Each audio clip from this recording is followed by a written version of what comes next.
তাইলে আমাদের জনজীবনে, আমাদের পারিবারিক জীবনে, আমাদের ঘর সংসারের এই নিরাপত্তা সর্বত্র বিশৃঙ্খলার মূল কারণ খোদার কসম আল্লাহ বলছে তোমাদের গুনাহ। যাহারাল ফাসাদু ফিল বাররি ওয়াল বাহর বিমা কাসাবাত আইদিন নাস। তোমাদের গুনাহ বান্দা, তোমাদের গুনাহ যত বাড়বে তোমাদের শান্তি, স্বস্তি, নিরাপত্তা খোদার কসম আল্লাহ বলছে তত উঠে যাবে। সুখ মিলবে না রে আব্বা, সুখ মিলবে। বিল্ডিং করবেন আপনি, ঠিক আছে, কলাপসিবল গেটও লাগাইলেন, সবই ঠিক আছে, ছাদও মজবুত হইছে, দরজা জানালাও মজবুত হইছে, কিন্তু আপনার স্ত্রীর আখলাক নাই। তাইলে আপনার জীবনের সুখ কোথায়? যার স্ত্রী পরকীয়ায় আসক্ত, যার স্ত্রী আপন স্বামীকে বাদ দিয়ে অন্য পুরুষকে দেখাইবার সময় 1 ঘন্টার জন্য বাজারে যাইতে হলে সাজে, স্বামীর কপালে জোটে না ওই সাজ, স্বামীর সামনে মুদ্দারের মতো ইয়া দাঁড়ায়, কিন্তু বাহিরে বাজারে যাবে তো ওই সময় সে মার্কেটে যাবে, ওই সময় 2 ঘন্টা লাগাইয়া রঙ্গ রসে সাজে। তাহলে এই নারী তো স্বামীতে তৃপ্ত না, এই নারী তো পরপুরুষে তৃপ্ত। ওই ঘর জাহান্নামের ঘর ছাড়া আর কিছু না।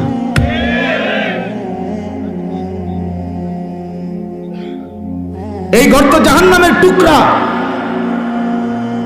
যার ছেলে নামাজ পড়ে না, মেয়ে নামাজ পড়ে না, যার ঘরের কেউ খোদার 365 দিনে ফজরের নামাজ পড়ে না, যে ঘরে ঘুমায় 6 জন সকালে উঠে না একজনও, যে ঘরে ঘুমায় 6 জন আল্লাহর কোরআন পড়তে পারে না একজনও, এই জীবন শান্তি আসবে না, আসবে না রে বাপ।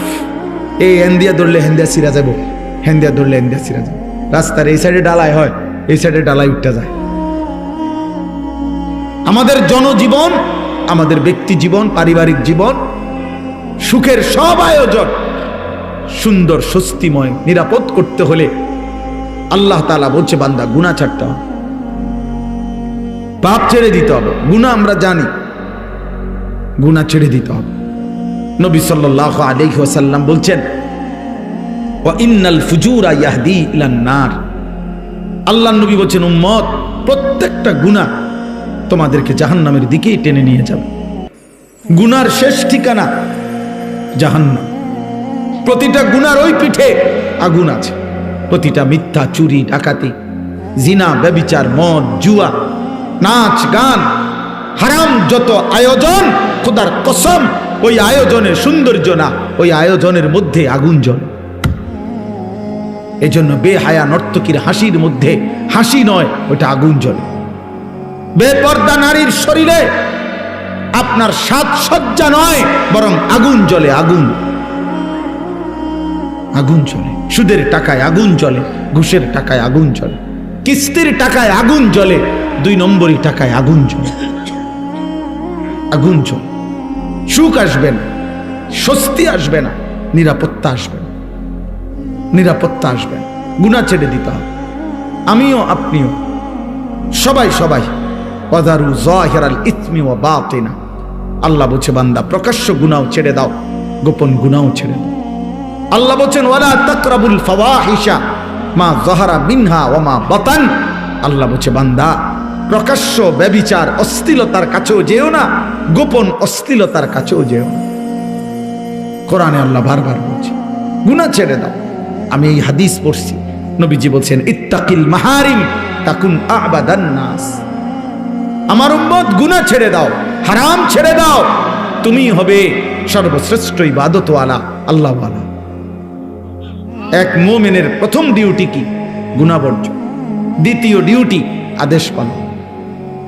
প্রথম কাজ একজন মুসলমান মুমিনের প্রথম কাজ হলো গুনাহ বর্জন, দ্বিতীয় কাজ আদেশ পালন। এজন্য হাদিসের মধ্যে আছে নবী সাল্লাল্লাহু আলাইহি সাল্লাম বলেন আমি কিছু বললে আদেশ তোমরা তোমাদের সাধ্য দিয়ে তা পালন করো, কিন্তু কিছু নিষেধ করলে তা শতভাগ বর্জন করো।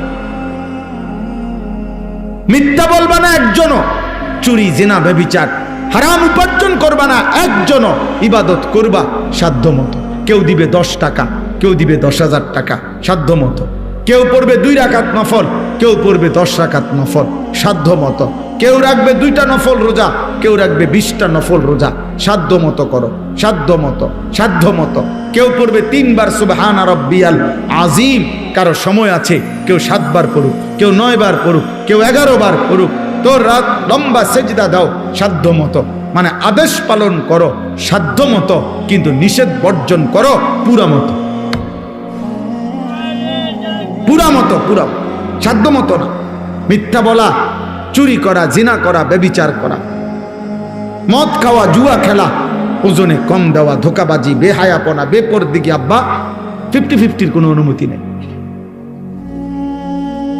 কোনো অনুমতি নেই, আমার জন্য নাই, আপনার জন্য নাই। গুনাহ শতভাগ ছেড়ে দিতে হবে, এটাই মুমিনের জীবন। আমাদের প্রথম ডিউটি, আমরা মুসলমান, আমাদের প্রথম দায়িত্ব তাকওয়া। তাকওয়ার প্রথম অর্থ গুনাহ বর্জন, এরপরের দ্বিতীয় অর্থ হলো আদেশ পালন। আপনারে আমি উদাহরণ দেই, তাহলে আরো সহজে বুঝবেন। একজন ব্যক্তির নামাজের ওয়াক্ত হইছে, কথা বুঝেন, এখন তার উপরে নামাজ পড়বে সে, কিন্তু তার এই কোমর থেকে নিয়ে আপনার এই হাঁটু পর্যন্ত, নাভি থেকে হাঁটু পর্যন্ত সতর ঢাকা, এটা হলো ফরজ। সতর ঢাকাটা কি? মনে করেন এটা খোলা, এটা খোলা, এটা খোলা রাখা, এটা হলো গুনাহ। আর নামাজ পড়া, এটা হলো নেকি। এখন এই দুইটা মুখোমুখি, অর্থাৎ তার সতর খোলা, আবার তার নামাজের ওয়াক্ত। তাহলে এখন আগে তার দায়িত্ব কি?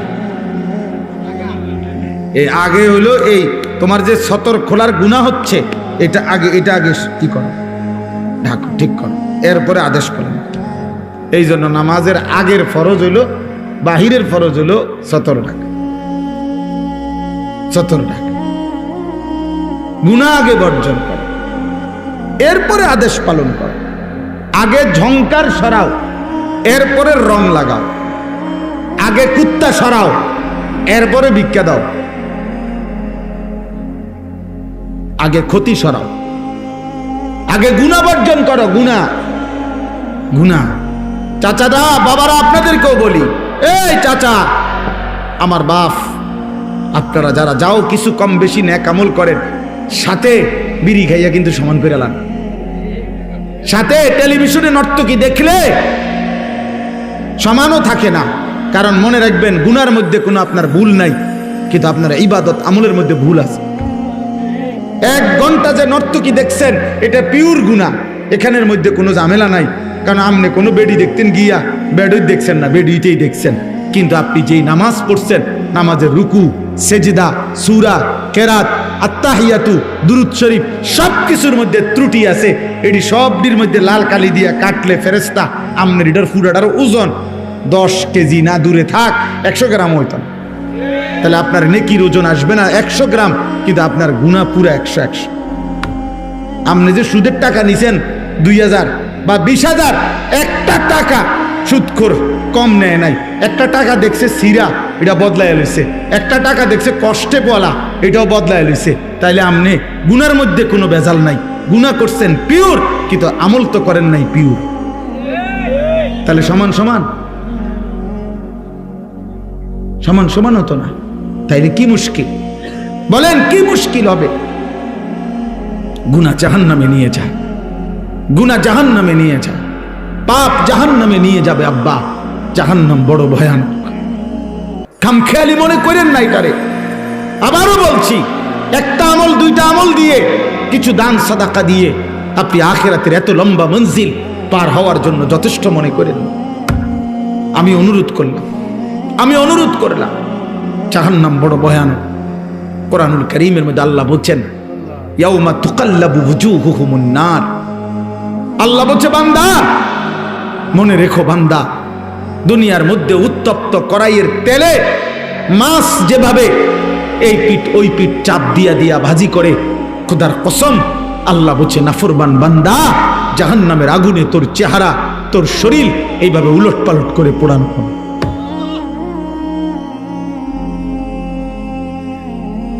ইয়াউমা তুকাল্লাবু ওয়ুজুহুহুমুন নার। দুনিয়া কোনোভাবে চলেই যায় আব্বা, সুখে দুঃখে, কোনো না কোনো ভাবে ভাত দুগা খাইলে পার হয়ে যায়। আলুর ভর্তা ডাল দিয়া ভাত খাইলেও পেট ভরে যায়, 10 আইটেমের তরকারি দিয়েও ভাত খাইতে বসলে কিছুক্ষণ পরে পেট ভরে যায়, কিন্তু আখিরাত পার হবে না।